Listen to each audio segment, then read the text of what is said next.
le sujet de notre cours, la lettre Dalet. Alors la lettre Dalet représente l'ascension comme la chute. Effectivement, la lettre Dalet représente le Dal. Dal, ça s'écrit Dalet Lamed et en hébreu, ça signifie le pauvre. Alors ça peut être pauvre matériellement ou ça peut être pauvre spirituellement.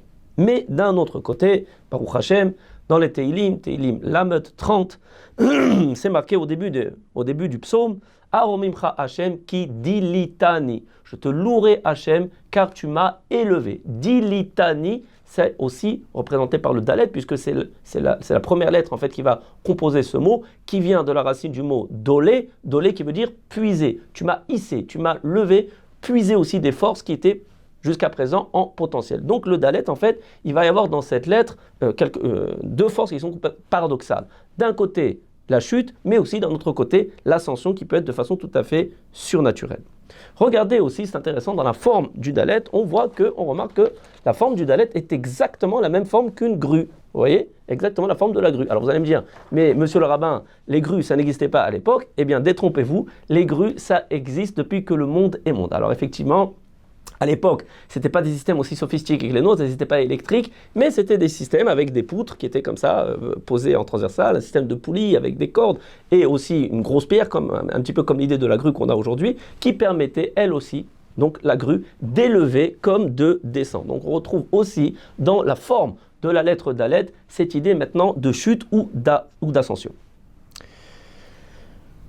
Dans l'alphabet. Dans l'alphabet, vous avez le Aleph, Bet, Gimel d'après l'ordre. Aleph, on avait expliqué quand on a fait le cours sur la lettre Aleph qui représente Akadosh Baruch Hu. Vous avez Akadosh Baruch Hu, Bet, on avait dit que c'était la création. Donc Akadosh Baruch Hu va créer le monde en dualité, comme on l'a expliqué. Oui, le jour, la nuit, l'obscurité, la lumière, la terre, la mer. Et en fait, toutes ces dualités, de façon naturelle, vont se compléter. Et juste après, vous avez le Dalet.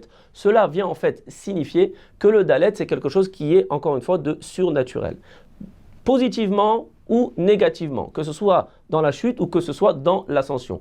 On est maintenant dans une lettre qui va sortir en fait du cadre naturel de la création. Première fois qu'on va trouver le Dalet en début de mot dans la Torah, comme on l'avait expliqué pour les autres lettres, c'est très significatif, c'est dans le verset dans Bereshit. Taché haaretz deshe. Et la terre se remplit alors d'herbe.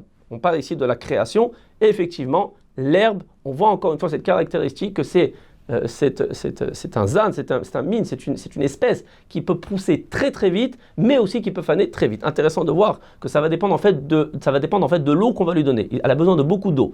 El Maïm et la Torah, comme nous enseigne Chazal, l'eau en fait c'est la Torah. Donc on voit ici un remez qu'avec la Torah, celui qui porte donc dans son nom la lettre Dalet, il peut très très vite grandir, mais par contre quand il n'y a pas assez de Torah, très très vite il peut faner et peut en fait atrophier en fait toutes ses forces. Le Sefer HaYetzira nous enseigne que la lettre Dalet, Akadosh Baruch Hu l'a couronnée de Chochma. Cela signifie que cette dualité qu'il y a dans la lettre Aleph, donc de chute ou d'ascension, elle est aussi dans la Chochma. C'est-à-dire qu'on peut trouver avec la lettre Dalet, par exemple, pour quelqu'un qui s'appelle David, des gens qui sont très chachamim, des gens qui sont très très intelligents, mais on peut trouver aussi quelquefois de la bêtise. Évidemment, ça va aussi dépendre à quel point est-ce que la personne se sera investie pour être rocker, pour maintenant faire s'investit pour être rocker, pour étudier la Torah et pour étudier en fait toutes les autres chormot. On peut trouver aussi donc dans cette lettre Dalet une dualité en ce qui concerne la chorma, l'intelligence ou inversement la bêtise. On retrouve aussi dans la lettre Dalet le mot Delet. Delet qui veut dire porte en hébreu. La porte en fait c'est l'ouverture. Là aussi on a ici un remez, une allusion à la possibilité, le potentiel maintenant de la lettre Dalet de sortir en fait du masloul, du TV, du naturel. Intéressant de voir que la même lettre Dalet, comme on l'a expliqué, elle représente la chute mais aussi l'ascension. On aurait ici un enseignement de la Torah que quelquefois on croit que la chute c'est une chute et qu'il n'y a rien de bien dans la chute, mais pas du tout.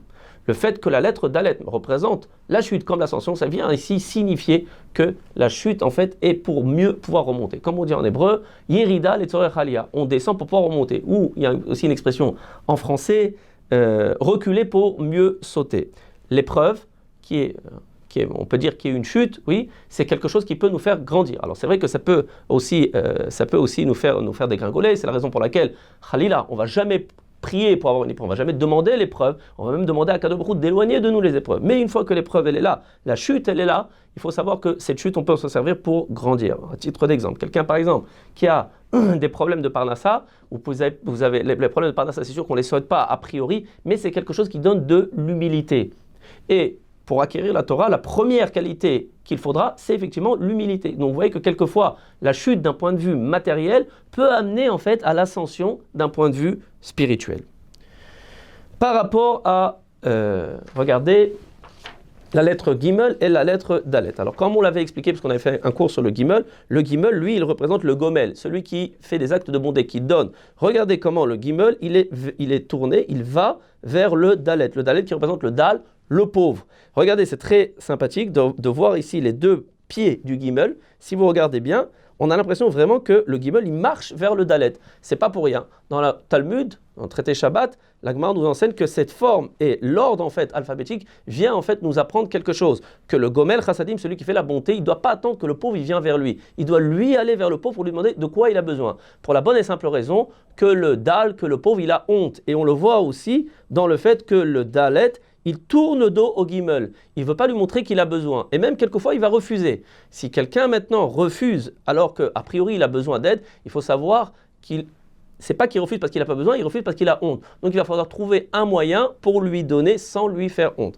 Là, ici, je ne vous ai pas dessiné le He, mais la lettre d'après, c'est le He. On va faire un cours sur le He qui représente le Chomer, qui représente la matière, la matérialité. Donc si le Dalet est tourné vers la matière, vers la matérialité, ça veut dire qu'effectivement, il a bien un besoin. Il a bien un besoin, mais il a honte de l'exprimer par rapport au Gimel. On apprend aussi de là une halakha dans les halakhot de Tzedaka, que c'est une grande ma'ala, c'est une grande qualité, lorsque quelqu'un vient faire l'aumône et vous demander de l'argent, de vous lever, de faire quelques pas pour aller lui donner avant même qu'il vous demande. Comme ça lui évitera en fait tout simplement la honte de tendre la main. Moi j'essaie de faire ça au Rachem à la Tfila et je vois que ça fait très plaisir aux personnes qui viennent demander l'aumône. Encore un point intéressant qui nous est enseigné par le Sefer Abahir. Regardez aussi dans la forme du Dalet, vous avez en fait deux vav. Alors ici, je n'ai pas tout à fait été madgish auto, mais vous avez ici comme ça, et hop, à l'intérieur, vous avez ici un vav, et ici, vous avez aussi un vav qui est couché. Vous voyez, transversal, comme ça, deux vav, hop, 1 et 2. Quand vous prenez la valeur numérique de vav et encore une fois de vav, ça vous donne 12. On fait ici allusion, d'après le Sefer Abahir, aux 12 signes du zodiaque, pour nous signifier qu'effectivement, le Dalet, c'est quelque chose en fait qui est au-dessus du Mazal. C'est quelque chose qui est au-dessus de la nature, du cycle naturel, comme on l'a expliqué. En tant que personnage biblique qui va vraiment représenter tout ce qu'on a appris ici sur le Dalet, c'est David Ameler. Effectivement, David Ameler, vous voyez que il passe d'une situation où sa vie vraiment, sa vie elle est dans un catastrophique. Il est repoussé de ses proches, il est repoussé de son père. C'est marqué que son père, il envoyait faire paître le bétail loin pour qu'il se fasse dévorer. On le suspectait de ne pas être le fils de son père, mais le résultat d'un adultère. Il était vraiment dans une situation où il était repoussé de tout le monde. Il y a même une période où Shaul HaMelech, il a voulu le tuer, il le poursuivait pour le tuer parce qu'il le suspectait de vouloir renverser sa malchoute, sa royauté. Et puis vous voyez, d'une situation catastrophique, dramatique de la vie de David HaMelech, d'un seul coup il va devenir roi. Vous voyez en fait ce changement ici drastique dans la vie de David qui illustre bien en fait tout ce qu'on a vu ici. Alors plus concrètement, encore quelques points. Qu'est-ce que ça va nous donner ce Dalet, à part les points qu'on a déjà vus, dans le caractère de la personne donc, qui va porter cette lettre, plus particulièrement quand c'est la première lettre du nom, comme on l'a déjà plusieurs fois expliqué, ou qui va faire partie des 3 premières lettres du nom.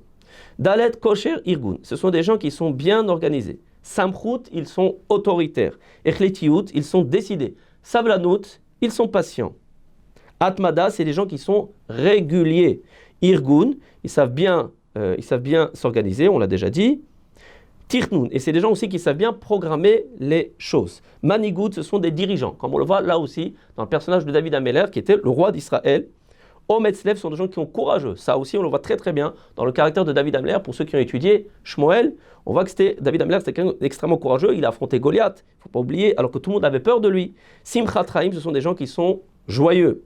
Nikayon, ce sont des gens aussi qui sont très propres. Havana, Vechorma, ce sont des gens qui sont très intelligents, comme on l'a vu dans les Sefer Yetzira. Si ce sont des gens qui vont investir dans l'étude de la Chokhma, dans l'étude de la Torah, alors oui, ça peut devenir des gens qui sont très intelligents. Shlilé les tikkun, par contre, qu'est-ce qu'il faudra réparer? Argashat nechitut, complexe d'infériorité. Choser yetzivut, manque de stabilité. Akshanut, ce sont des gens qui sont en général têtus. Koshi l'isloir, et ils ont du mal à pardonner. Voilà, Baruch Hashem, on a fini pour cette lettre d'Alet. À très bientôt, si Dieu veut. Torah Box, c'est la diffusion chaque jour de cours de Torah variés et innovants, adaptés à chacun. Grâce à une équipe investie et désireuse de diffuser la Torah à son peuple, des cours sont enregistrés chaque jour en studio, puis montés et diffusés.